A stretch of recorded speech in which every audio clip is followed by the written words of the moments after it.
Hey, what's going on, everybody? Welcome back. Thanks for tuning in. If you can't tell, I'm in my bathroom because in today's tutorial, we will be replacing the float in my toilet. I'll flash the tools on the screen in just a minute when we get started, and then we'll be underway, all right? All right, there are 3 steps you need to do in addition to removing the lid from your reservoir here, okay? First step you need to take is turn off the water to your toilet. Turn that clockwise. That will shut off the water in there. Step 2, flush the toilet.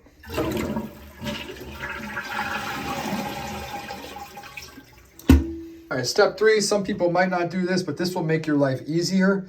Soak up as much of the water from this reservoir, from the basin as you can here. I'm gonna use a couple towels, soak that up, because the next step, once we get underway, is we're gonna remove this float at some point and water can drain out of the bottom.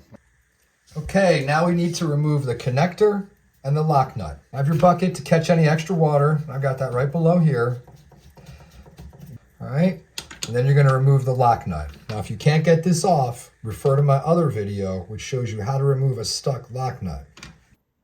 All right, so now we're going to remove the old fill valve. So that's also going to include the refill tube, refill clip, and the shank washer. All right, so refill tube.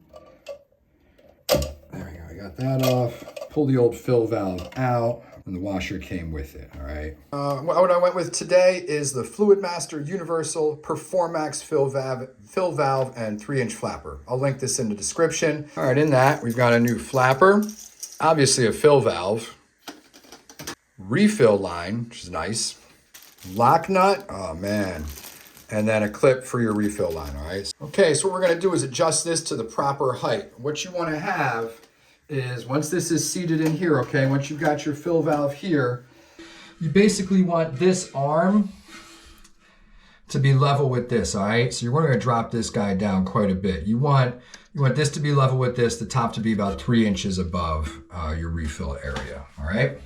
So we're just going to shorten it. We're going to hold it here. We're going to shorten it. Let's see. Looks about good, all right? Also, if we look, we're about level with the lever hole here, which is about what we want to see from what my understandings are, all right? All right, so next step, we're going to install our refill tube. I'm gonna put this on here. I'm not using the refill tube clip. I think this is a nice little contraption here, and this will work just fine. All right, you're gonna set that here, and we're going to just put that right through there. Okay, now once you've got that set up, again, this is how you want it to look here, all right? You want this to kind of come off here.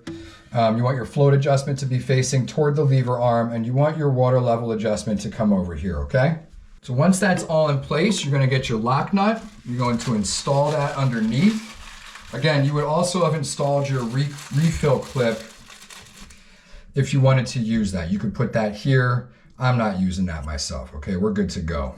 Okay, so in theory, installing the lock nut should not be nearly as difficult as it was for us to remove it, right? I'm just gonna go here, throw that on, tighten this up. Now the washer underneath is also gonna help us create the seal.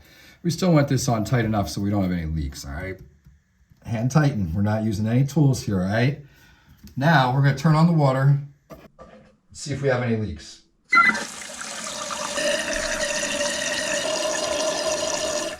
Looks to be watertight. Moving on.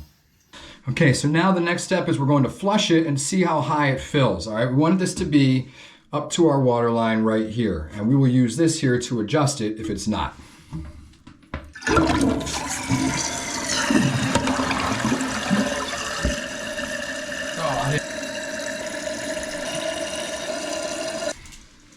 If you're not getting enough water, if it's too low, you're going to turn the float dial clockwise. If it's too high, counterclockwise. So we're still a little too low.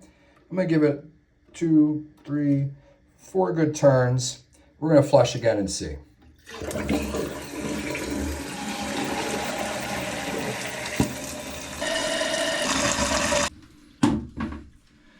All right, so we verified it's not going high enough, so we have to lower the float.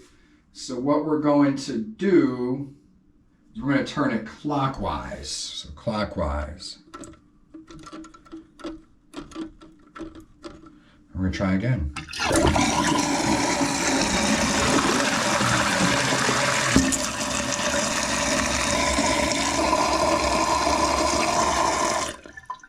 Okay.